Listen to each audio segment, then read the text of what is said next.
From VOA Learning English, this is the health report.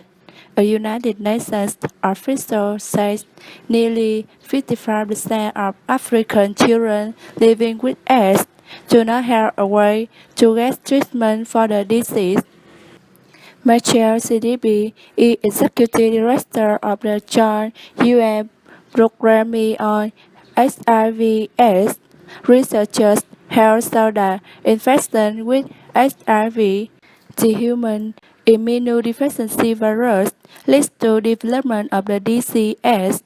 Mr. CDB spoke recently during a visit to Cameroon. There, people living with AIDS reported such targets of antiretrovirals.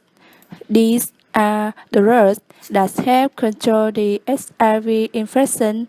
The UN official said that more than 90% of the 3 million children infected with AIDS live in African countries south of the Sahara.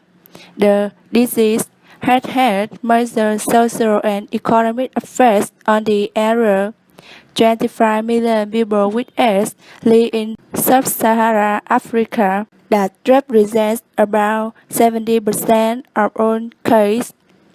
But people living with AIDS in sub-Saharan Africa often do not have access to medical treatment. Mr. CDB says that had to change.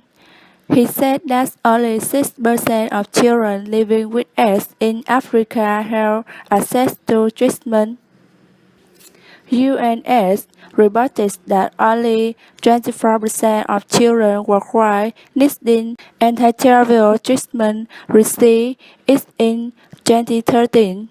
That year, 190,000 children died of the disease. Mr. CDB said many people with AIDS die in silence. In many places in Africa, talking about the disease remains something that should not be discussed. Min Jim John has been living with AIDS for 15 years. He said it is very difficult to get complete treatment for the disease because of a lack of medical supplies. For VOA Learning English.